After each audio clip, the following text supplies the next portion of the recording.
Good morning. And welcome, and thank you for your willingness to share your story with us. I know there's many people out there who are wondering who you are and what you're all about. I was very happy to be part of that last tutoring workshop when I could see you come so alive, and your passion and love for education and for learning was so evident. It was just so much a part of you. As I told you, I went home and made flashcards for my student that I have over there. Now, regarding you, tell us a little bit about your background. Where did you grow up? Where did you go to schools? Mm-hmm. Well, I was born in Grand Rapids, Michigan, and lived there till I was about 10. My dad worked for Consumer Power, and he was asked to take a job in Jackson as head of the steam heating department of Southern Michigan. And so that was when we moved in 1947 to Jackson. And I went to Queen of the Miraculous Medal grade school, and it was there that I met the Adrian Dominicans. And my first teacher that I met there was Sister Ann Bernard, who people know as Marian Gedeke. A gem. She was so special. Yes. Yes. And enjoyed my 4 years there from 5th grade through 8th. And they were always really special. Even in high school, the parish had a choir and a high school choir. And so I was in the choir there. And so we kept coming back, and we would be meeting at the convent there, and all the sisters were there to greet us, and it was just a special time to get to know the Dominicans in a different way. Outside the classroom. Yeah. Yeah. So after that, how did your entering, your vocation? Well, from there I went to St. John's High School in Jackson, and was with the IHMs there. Went to a weekend retreat for entering with the IHMs, and came home and not quite so sure that's what I wanted to do. So I went from there to St. Mary's of the Woods College for 1 year, and it was there that I made up my mind that I wanted to enter, and decided that I wanted to be an Adrian Dominican rather than a IHM. What prompted you to decide? I mean, what was? Well, I think I needed to get away from home. I needed to grow up a little bit more and be able to make my own decisions. And that Easter, I came home and decided that that's what I was going to do. I had decided before that, but came home and came down and met Mother Gerald and made the application and so forth. So you didn't ask to enter.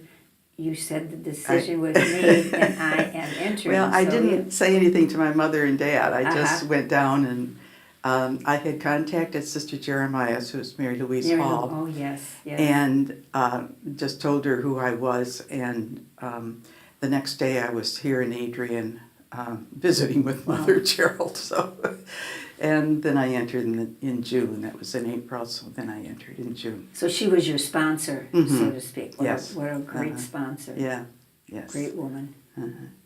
With a lot of other great women, yes. Exactly, like us. Yeah, like us. So you entered in June of 1955. 1955. So you've been in for over 60-some years. We've been gifted. So where have those 60-some years taken you? Well, I started off teaching at the academy, and after a year and a half I was in Detroit. So I was all around the Midwest, and had been an elementary school teacher for the most part, and then I was the principal. I was called to be superior and principal at St. Elizabeth's in Tecumseh, and I had the fortune or the misfortune to have to close the school, and that was a really hard time. How many sisters were We were 5. And it was right at the time of all of the changes in the congregation, and 3 of the sisters were elderly. And so they were finding the changes very difficult. So I laughingly say now, as I look back at that, I was superior to 3 and a friend to 1. Donna Custis was with me. Oh, yes. And so it was a good time, but rather difficult because, you know, there's always that whole grieving process that you have to go through with closing the school and speaking to parents and saying goodbye to children. And I was there for 2 years, and it was a small school with number-wise, but it was a great community. You're a small group, and so you can build community there, and that's really what we had at St. Elizabeth's there. So sorry to do that, but then from there I moved on back to Jackson because they were opening up middle school in Jackson. At Queens? No, it was, they put it at St. John's in the high school. They had built Lumen Christi, so the high school was empty. And they took the 7th and 8th graders from 4 parishes and brought them over there to that middle school. To what was Lumen Christi? No, it was St. John's High School. Okay. And then we set up the middle school there. And that was a really great time because all of us were new to that particular faculty. All of us were eager to put in a middle school philosophy with them. They were 7th and 8th graders, but there were more than 400 of them, so we were able to do a lot of different things with them. It was very good. After I had taught there for a couple of years, I became principal of the middle school. And I laughingly say that some days it was like sitting on a keg of TNT because I had over 400 of them, and they're just the exuberant 7th and 8th graders, all over. And but I had a great faculty, and the faculty enjoyed teaching that age group, and so I think they were happy in knowing that everybody was there for them and they felt comfortable. But you also assisted in that. Your leadership enabled them to give the energy to the keg of TNT. Yeah, I think so, yes. So you were very significant in that. Yes, I enjoyed it very much. And then after that, I was asked to come down to the diocesan office, and I spent 8 years in Lansing. In Lansing at the diocesan office. And by the time the 8 years were finished, the last couple of years, I was running the religious education department for the diocese. So I started out as just a lowly helper and ended up running that department after so many changes that were going on in the diocese at that time. But and then after that, I had a wonderful experience of going down to St Croix in the U.S. Virgin Islands. And it's a good thing you weren't there this past year with the... Well, I was there with Hurricane Hugo. Oh. And it was very much like Hurricane Maria. I laughingly say when they were talking about no electricity, for 4 months and so forth. Well, we were 4 months without electricity or running water. Been there, done that. Yeah. So everything is relative when it comes to storms like that. But it was. We didn't get our electricity back until December, and just before Christmas time. And you become very creative when you're teaching without electricity or running papers off or doing so many of those things, that you normally do in a classroom. But it was, I was there as an assistant principal, and then after the hurricane, our school was destroyed. Literally? Literally. There was only one classroom standing. The classrooms are all pods, individual classrooms all around the central area. And you called those pods, what was the... It was classrooms. They were all different classrooms. I thought you used another word. Yeah. But there was only one left standing after the hurricane. So we divided, some of the children went off island to family in the States, and they went to school there. But we still had a significant number of students. The bishop was opening up the school to any Catholic that wanted to come. And he made it possible for them to get back into school. We started a week after the hurricane, which was phenomenal. But what about books and well, all that? there was that problem. Yeah. You know, some of them were destroyed some of them were rain covered. Even if they were at home Right. with the students, many of us lost roofs over our houses and things like that. So the rain poured in. So we just went on without it. And we did get the principal at the time, contacted the United States to send us different textbooks, and so they did come eventually to make up for what we had lost. But I had taken the 7th or the 8th and 9th grade, or excuse me, the 9th and 10th graders down to an elementary school that had rooms that were not being used, and so I became the principal of the 9th and 10th grade, and then the 11th and 12th stayed on our campus.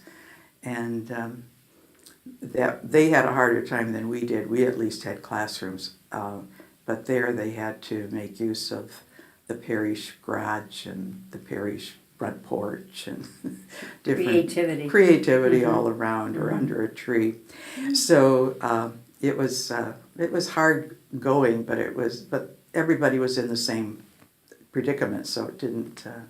I was glad to be there with them when it happened, and we could all relate to the same stories. Well, your spirit seems very positive, and so I'm sure that was relayed to the others. So if you have someone that's, grumping around, so it's very evident that you bring a certain amount of enthusiasm and inspiration to anything you touch. Yeah, well, right? Thank you. Yeah. I try, and just working with children who are working with you also Correct. gives you that certain energy to share with them and to be one with them and to make sure that they are obedient, but but with a smile on your face as much as you can. Yeah. So what happened after St. Croix? After St. Croix, I came back for a year. I was pretty tired out. I spent 5 years down there, and so when I came back, I worked at the Nokomis chapter office for a year. Okay.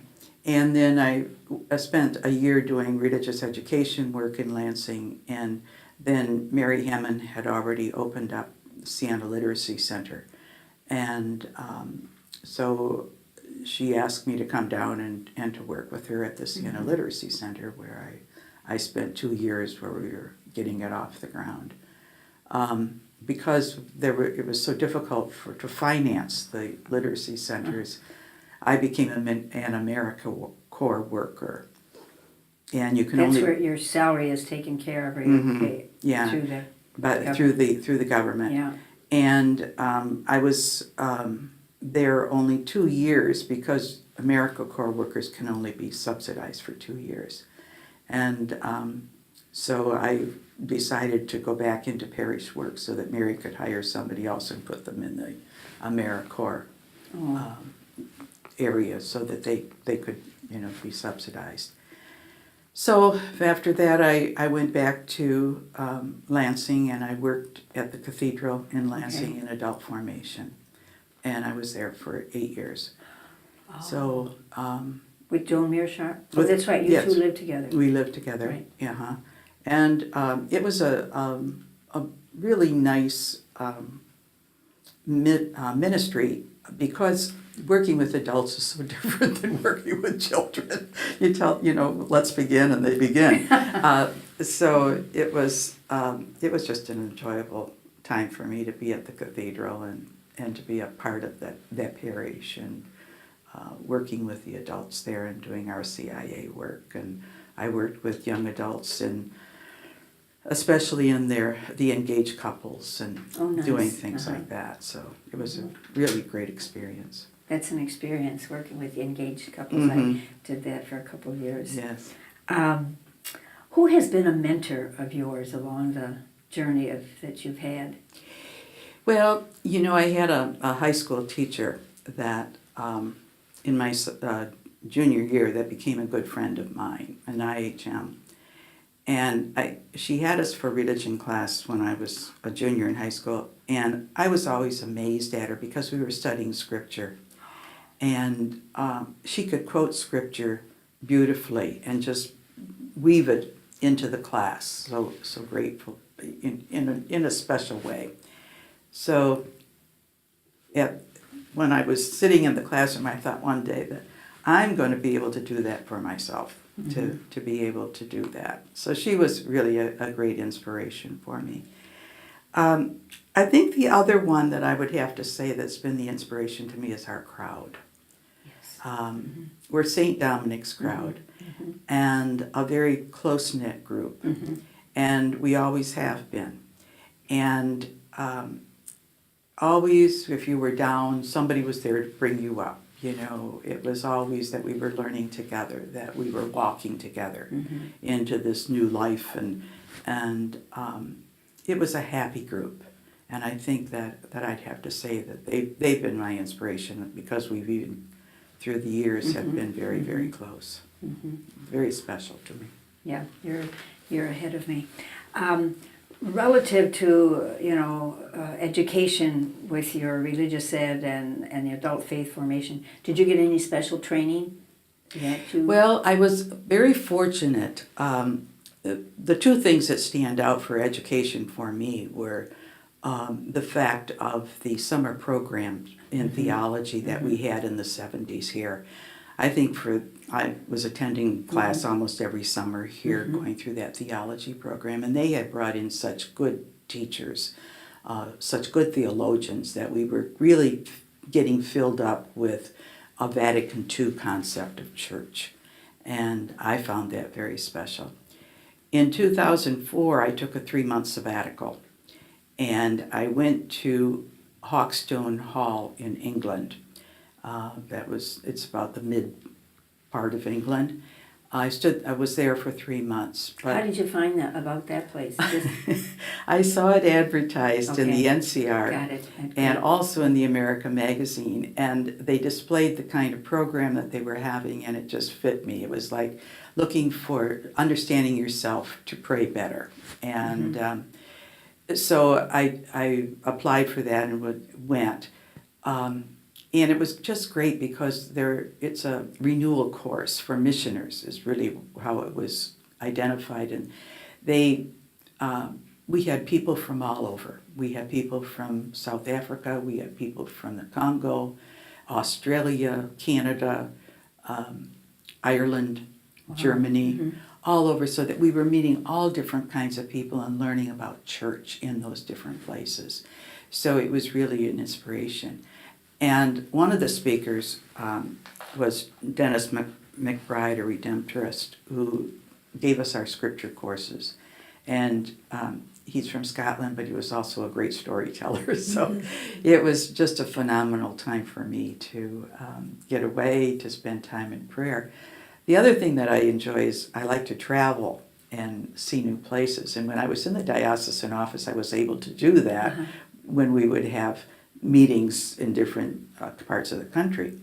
Well, our Wednesday afternoons and our weekends were free there, so that they had a small bus that they would take us different places to see. So we got all around different parts of England, and I have a special picture of Shakespeare's burial spot and all of those kinds of things. Then we spent 1 week in Rome, and I had never been to Rome, so it was like a pilgrimage. So we visited various churches and all of that. They have a few over there. They have a few, and so that was just another great time to spend in doing that and furthering my own education and my deepening of Scripture. To go back, who were you? I say that because when we say so-and-so, people say, now who was she? So those that are watching this. I was Sister Rose Annine. Annine, and how did that come about, that name? Well, it was my second choice. Okay. And you don't want me to go into anything about my first choice, I'm sure. Yeah, that's your decision. Well, my baptismal name had been Mary Orally. And Spell that second one. Auralie. Yeah. And I never liked it. I was Margaret for the first 6 hours of my life until my father came home and told them about the new baby, and the boys weren't interested, but my oldest sisters said, "What are you going to call her?" And they said, "Margaret." And my sister said, "Oh, I don't like that. Call her Mary Orally." Oh. So my dad went back to my mother during his lunch hour and changed my name, which I never liked. Because people would always say to me, "How do you spell that? Where'd you get that?" You know, and I got an invitation through the mail once for a birthday party, and it was addressed to Mary Oily. And I tell the story that when I first went to Queens in Jackson, Sister Ann Bernard was talking about doing something orally, and I hadn't been paying attention, and I stood up, only to find out that I was to sit down. And so those are the stories. So as soon as I was able to, when I got into high school, it was just Mary. And so, however, it happened that one of my grade school friends wrote me when I was in the postulate, and Sister Margaret Phillip made the point of saying, "Oh, we have somebody here that I didn't know about," and called me Mary Orally. So when it came time to choose names, she said, "I think you ought to put that down as your first choice." And I thought, "Oh." Explain what you mean by we could choose names and you have Well, three we choices. always had 3 choices that we could use for our religious names. Mm-hmm. And so many people, use their parents' combination of their names and so forth. Well, mother's name was Orally, and my father's name was Oscar, so that wasn't a combination I wanted. But Sister Margaret Phillips said to put down Mary Orally as my first choice because nobody had that name. So, being the obedient novice that I was, I did, but I thought, I've got 2 more spots here that I can fill in, so I filled it in with Rose Annine and Margaret Annine. Oh. And so when they were giving out names and I got Rose Annine, I breathed a sigh of relief. That's my name, or was my name. And you said you knew why they didn't give you the first choice. Oh, yes. Yeah. Mother Gerald thought it was too close to Sister Aurelia's name and spelling, and so I was glad of that. I later lived with Sister Aurelia, and she became a special friend of mine. But even before, without having the name, I was glad she had it, and I didn't have anything near it. Your ministry at the literacy centers, you have been to 2 literacy centers. Mm-hmm. And that has been a gift to look at all the people that you've touched. And you've been over here at our Adrian Ray Literacy Center for how many years? Since I came back in 2011. Oh, nice. So, yeah, I think we're very fortunate to have that. It's an extension of our education. Mm-hmm. Gives an opportunity to work with people that are really just trying so hard to adapt to our culture and to be able to speak and to write. I've said more often than not that every time I walked into one of our literacy centers, people are happy to be there. Mm-hmm. It isn't drudgery for them, and they're trying their best. Mm-hmm. Oftentimes, the people we have don't have an opportunity to do a lot of speaking outside of meeting with us, though we encourage that, and we encourage them to listen to television, English-speaking television. But a lot of the women don't have that opportunity because they're home and the children don't take the time to spend speaking English to them. So they're a little handicapped by that, but they try so hard and they really do very, very well. And I can't say enough about our tutors. Right. Oh, the tutors are just wonderful that you have. That they are, yes, you included. And but they are. They give their time. Yeah. They adapt wherever the student needs them. we don't call them students, we call them learners, Yeah. but But you, as I say, at that workshop, I was so touched by your energy, your passion, and your enthusiasm. So thank you so much for that. But on another note, you were saying about this inspirational person in your life who could just quote scripture. Do you have a scripture quote that would best describe who you are or what you're about? that I let Christ be in me. That's the one that I oftentimes Thank you. use. It's no longer I who live, but Christ who lives in me. That's Beautiful. always my prayer at Eucharist. So, And Eucharist is important to you, very it is. significant part of your prayer life. And this praying with Scripture is really my base. And I think when I was in England at the Hawkstone Hall, the Scriptures there really came alive for me, and so I've used that as my prayer base since that time. And Lectio Divina has become a part of what I do in Eucharist too. So. Well, thank you, Mary, so much for saying yes. I know there was a hesitation, but Yeah. your life has been full, and you certainly have shared your prayer life, your spirituality, your leadership just came alive, and just I never knew all these things about you. Oh, well, So you certainly are a blessing. thank you very much. Thank you so much.